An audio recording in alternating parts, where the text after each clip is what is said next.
परम प्रकाश की क्वालिटी में फर्क तो पड़ता है। कितना समय पहले ये आत्माएं बनी होगी? वो तो समय की गिनती नहीं कर सकते ना, अगर समय फिर को भी गिनती कैसे गिनोगे? समय मैं बताऊं, आपको समय को गिनना है तो नीचे से लो, बेस किसका बनाओगे? ये ब्रह्मांड पृथ्वी का, का, ठीक है, पृथ्वी का। धरती पर। हम जब धरती पर रहते हैं तो धरती पर 1000 चतुर्युग मना 1000 बार 4 युग होता है, तब ब्रह्मापुरी में ब्रह्मा का एक दिन होता है।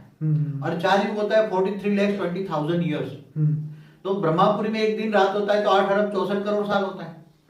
तो ब्रह्मापुरी का 100 साल होता है, तब ब्रह्मा की आयुष खत्म हो जाती है, तब महाशिव की एक पल होती है। इसलिए शास्त्रों में कहा ना, प्रतिपल अनंत अनंत ब्रह्मांड बनते हैं, बिगड़ते हैं। तो इन आत्माओं की भी उम्र ऐसे ही होगी? आत्मा जितनी हाई क्वालिटी की बनती है, जैसे इस ब्रह्मांड में कोई आत्मा जैसे 108 की बात करें तो उनकी हम बात फोकस कर रहे हैं अभी।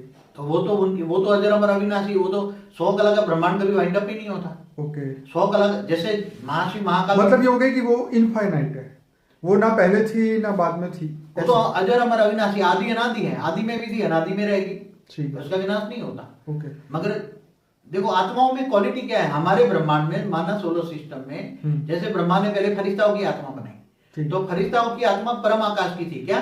परम आकाश नहीं, परम तत्वों में परम आकाश, ठीक है। फिर बाद में जो क्वालिटी गिरती गई तो परम अग्नि की बनी, परम अग्नि की आत्माएं बनी, फिर परम वायु की बनी, फिर धीरे धीरे परम तत्व निकल गया तो नीचे क्वालिटी वाली आत्माएं बनी, वो आत्माओं की बनी, आकाश तत्वों की बनी, फिर वायु तत्वों की बनी।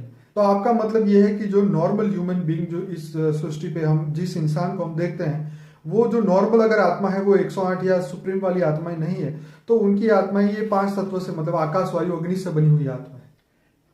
आज जो मनुष्य अवतार में जो आत्मा है जी, आज उसकी क्वालिटी में केवल आकाश तत्व की आत्मा है। क्या है? सिर्फ आकाश, परम आकाश नहीं। वो तो परम अगर उसकी आत्मा परम आकाश तत्व होती तो वो परम धाम में रहती। ओके, परम धाम में रहती। इसलिए सिर्फ आकाश तत्व की आत्मा है, इसलिए मनुष्य होता। तो ये आत्माएं परम धाम में नहीं बनी थी, जैसे जैसे सृष्टि का विकास होता गया ब्रह्मा ने ब्रह्मापुरी में बनाई। ओके, ब्रह्मापुरी में बनी हुई आत्मा, ब्रह्मापुरी में, परम धाम में सर्जन नहीं हुआ, ठीक है।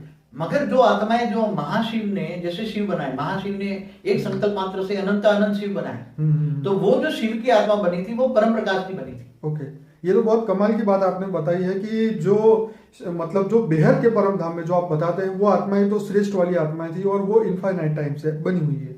लेकिन उसके बाद जो ब्रह्मा को बनाया गया, उन्होंने ब्रह्मापुरी बनाई, फिर उन्होंने मनुष्य बनाए, तब ये आत्माओं का सर्जन हुआ। ये तो गिरती कला में है ना। अच्छा, डाउनफॉल में जैसे जैसे ओके सर्जन होता गया, आत्मा में पावर लॉस होता गया, उसके बाद वो आत्मा क्रिएशन होती गई और पावर धीरे धीरे उन आत्माओं में कम होता गया। लेकिन आपका कहना है कि आज के समय में जो मनुष्य आत्मा है वो सिर्फ आकाश तत्व की बनी हुई है। समझो कि कोई यहाँ मनुष्य, मैं आपको बता दूं, पहले तो बैक्टीरिया और जीव